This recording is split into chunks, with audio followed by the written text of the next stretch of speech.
The morning sun glinted off the private helicopter parked at the small California airfield. Its sleek black frame shone like polished glass.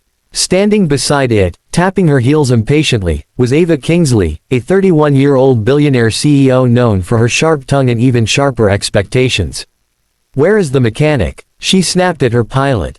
"We're running late." "He's coming, ma'am," the pilot replied nervously. Ava rolled her eyes. "This is why I hate flying from small airfields. Everything is slow." Just then, a man in a gray janitor's uniform walked toward the helicopter. His hands were stained with engine grease, and his hair was loosely tied back.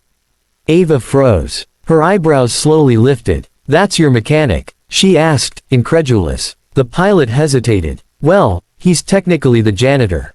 But he's also certified to fix small engine problems. One of the best around." Ava laughed, a full, mocking laugh. "A janitor, fixing my helicopter. That's cute." The man didn't flinch. He simply grabbed his toolbox and started examining the engine. His name was Evan Hale, a 35-year-old single dad who took whatever work he could to support his daughter. He didn't react to Ava's sarcasm. He'd heard worse. Ava crossed her arms. "Just don't break anything," she said sharply. Evan didn't even look at her. "Ma'am, your fuel manifold regulator is jammed. If you flew like this, you'd drop out of the sky in 15 minutes. Her smile vanished. "You're sure? Positive?" Ava suddenly felt less amused. "The fix." Evan worked quickly but carefully, completely focused. Each twist of the wrench, each adjustment, was precise, almost elegant. Ava watched, slightly annoyed that he wasn't clumsy like she assumed. Still, her tone stayed cold. "So, you clean floors and fix aircraft. That's quite the resume." Evan shrugged. "I do what needs to be done." Ava smirked. "People should stick to their own lane." Evan paused only for a heartbeat before continuing. "Yes, people should. Especially when they don't know what they're talking about." Ava's jaw tightened. Did a janitor just talk back to her? Before she could respond, a small voice called out, "Daddy." A little girl ran across the airfield, a tiny 8-year-old with glasses too big for her face and a backpack full of keychains bouncing behind her. Evan immediately softened. "Hey, Lily." The girl hugged him, then spotted Ava's helicopter. "Wow, is that yours?" she asked innocently. Ava nodded. "Yes. And your father is working on it." Lily's face lit up with pride. "He's the best. He used to fix big helicopters, the huge military ones. He even worked on one of the fastest rescue choppers in the country." Ava blinked. The pilot turned and stared. Even Evan froze. "Lily," he warned gently. But the girl continued with total sincerity. "He was the youngest helicopter engineer at the Air Force research program. They said he was a genius." Ava's eyes widened. "You worked for the Air Force?" Evan quietly returned to his tools. "Used to." "Then why are you working as a janitor?"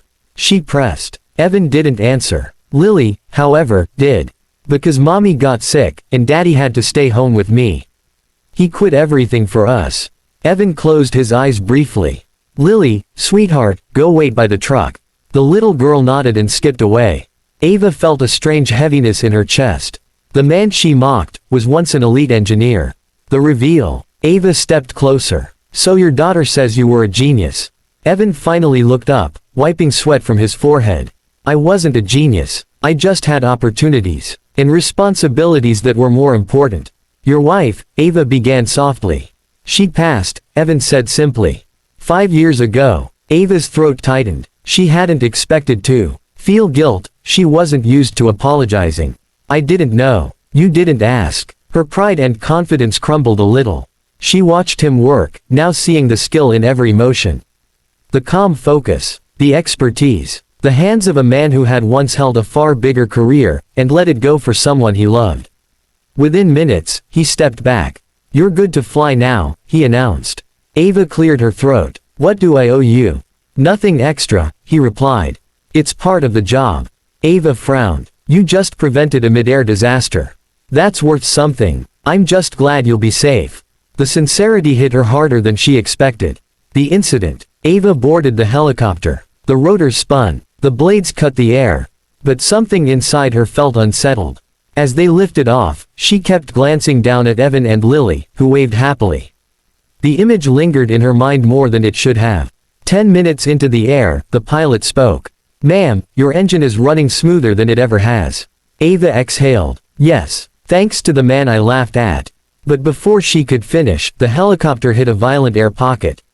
Ava grabbed her seat. What was that? Unexpected turbulence. The pilot yelled. The chopper jerked sharply. Ava's eyes widened in panic, but the engine held steady.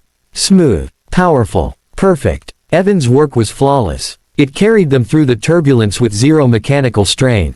Only then did Ava fully grasp it. She owed her safety, her life, to the janitor she mocked. The return. When they landed back at the airfield later that afternoon, Ava stepped out with a very different expression. Evan was still there, tightening a bolt on an old training copter. Ava approached slowly. "I came to say, thank you." Evan nodded politely. "You're welcome." "No," Ava insisted. "I mean it. I judged you. I was rude. And your daughter, she's proud of you. She admires you more than anyone." Evan lowered his tools. "I don't need anyone else's approval. Just hers." Ava glanced toward Lily, who was sitting on the hood of their truck, drawing. "You're a good father," Ava said softly. "I try." A long silence hung between them. Finally, Ava took a breath. "If you ever want to work full-time as an engineer again, my company could use someone like you." Evan shook his head gently. "Thank you, but I won't take anything that takes me away from my daughter." Ava smiled faintly. "That's what makes you better than most CEOs." He shrugged. "I'm just a dad." Ava extended her hand. "Still, thank you for saving my life." Evan looked at her hand, then shook it firmly. "Just doing my job."